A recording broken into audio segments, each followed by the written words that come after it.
talk about it later.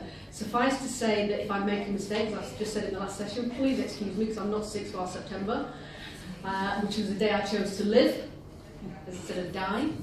And in that, I mean, I was given 24 hours to live. I clearly declined the offer, and which has led me to being in front of you amazing people at Women's Economic Forum again for the second time. I came last year as well.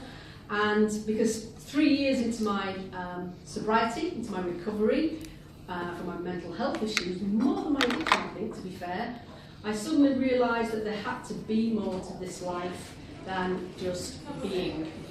And by being, for me now, being present in the moment, I fully get what that is. Whereas my previous interpretation of being was to live a life on autopilot. And you know, you've ever got in a car and you've driven from A to B and you get out and you go, how the hell did I just get here?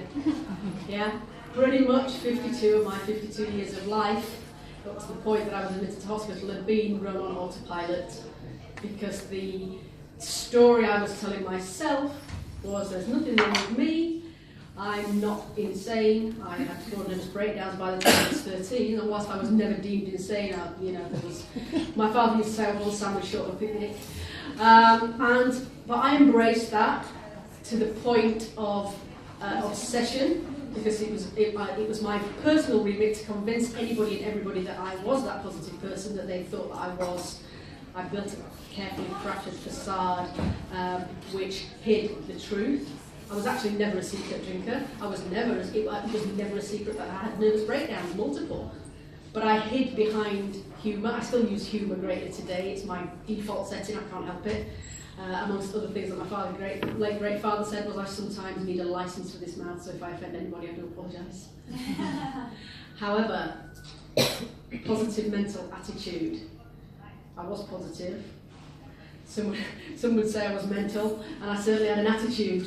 However, these days that's all true in the truest sense of the word.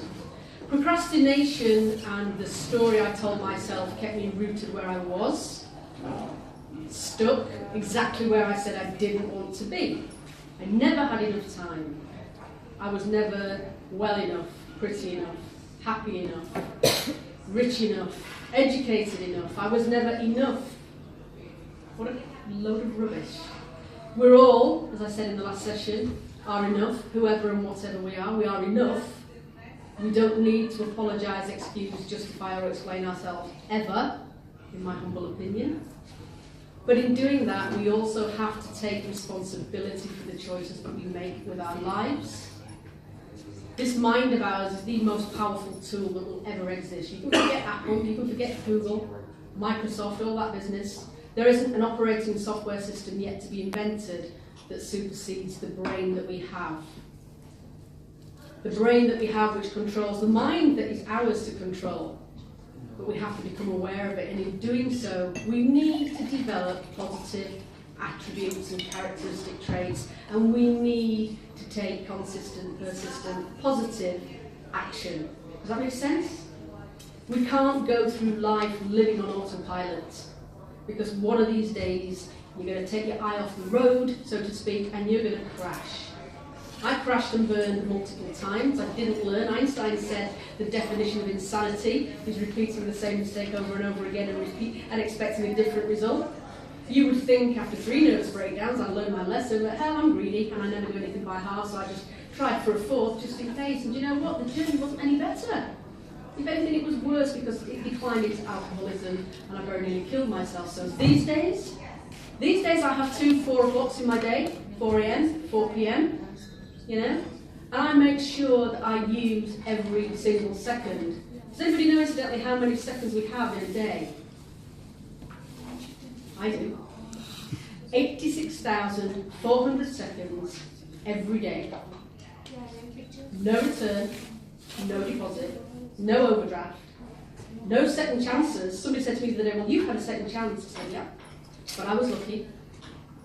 Largely, we have one shot at this life, this journey through what we call life, I should say. 86,400 seconds every one day. If I gave you, Michelle, 86,400 US dollars and said to you, there you go, my friend, that's my gift to you. Please spend it wisely. Would you do it? Heck yeah. Would you do it particularly if I said to you, if you don't spend 70,000 of those US dollars today, I'm going to come back at the end of the day and I'm going to reclaim the other 16,000. You'd do it even more, wouldn't you? You'd be faster. Absolutely. You would be amazed the affect that effect has on the people I work with today. Time is money. It's a cliche, and I personally don't like it as an analogy for my life. But when I use it like this, if you had £86,400 to spend every single day with the precursor that it had to be not illegal and not immoral, always have to put a little disclaimer in there just in case, yeah, you would spend it to the effect that would have the best effect on your lives. Newsflash. We are all of us richer the minute we open our eyes by 86,400 seconds. Forget the monetary value. Positive attitude, when applied to a life that we live intentionally, as opposed to on autopilot, has so much more value than any number of noughts at the end of your bank account, assuming they're in the black and not the red in the first place. Yeah. Our lives, when we get into deficit in our lives, then we exhibit signs of overwhelm, stress, burnout. I know, I've done it often enough, practiced quite a lot. I can do this, I can do that. No, I can't. But I would say yes when no would suffice. I would have said yes when it would have been infinitely more sensible to say, do you know what, I really can't do this, but do you know what, I never did. And that contributed to my mental ill health. It certainly contributed to my overwhelm and stress, which in turn contributed to my alcoholism. But you know what? That was all my fault. Stephen Covey says, or said, we're not defined by our circumstances. We're defined by how we react to them.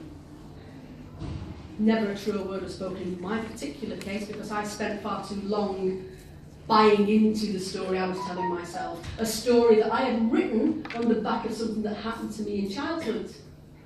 I blamed somebody else. Then my mental health was their fault. Therefore, my alcoholism, which was my mental health's fault, was also their fault. And then I went and died. How rude. And apart from anything else, they were teetotal. You know?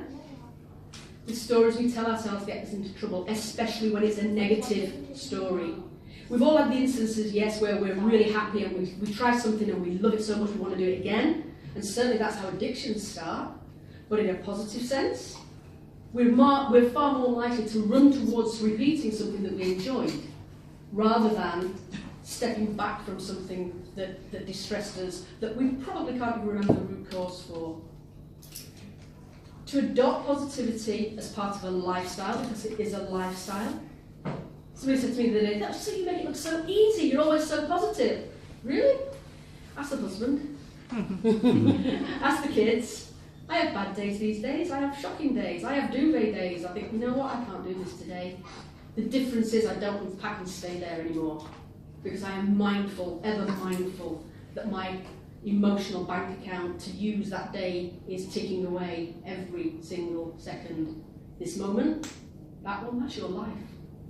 If you're waiting for the right time to do anything, and any type of positive change in your life, this is it. This is it.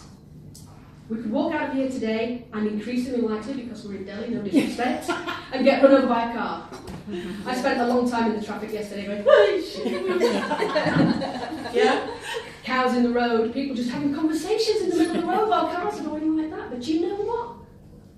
That's why I love India so much. They are so accepting of everything. They accept that what is just is. That's not such a bad remit to live your life by, in my opinion. I procrastinated far too long, historically. Procrastination for sure is a thief of time, but it also is very generous. It leaves enormous gifts of regret. If you don't want to have that list that we have, the 10 regrets, top 10 regrets of the dying, if you don't want to be on that top 10 list when it comes to your turn to shuffle off this mortal coil, you have to make those changes now. Doesn't matter, it's never too late to rewrite the next chapter, let alone the ending of the story of your life. It just isn't. But because I got to 33 by nervous breakdown number 4, in this brain of mine, my life was already over. I didn't have any grandchildren at 33, I've got 5 now. I keep asking the kids so they don't know what's causing it, but you know what? I should have had that conversation when they were about 10. Anyway, seriously, missed opportunities. We miss opportunity, it surrounds us any and every day. Good, bad or indifferent days, all are surrounded and full of opportunity. It's up to us to make sure that we use our emotional bank account 86,400 seconds wisely and make the most of it. There isn't any reason, not one single reason why we can't any of us do that. We succumb to overwhelm and stress and burnout and pressures of the modern day life. Stress, singly the biggest killer attributable in the Western world for unexplained and unexpected premature death. And by that, heart attacks caused by stress. You know, heart attacks caused by obesity, caused by poor food habits, we don't have the time to eat properly. All attributable in one way or another. Back to the fact, take away the labels, back to the fact that we're not living our lives intentionally. We're living them on automatic pilot. Don't waste another single second, ladies. Beat procrastination at its own game and grab every single one of your 86,400 seconds and make it count. It might just be the one decision that changes your life for the better. Thank you.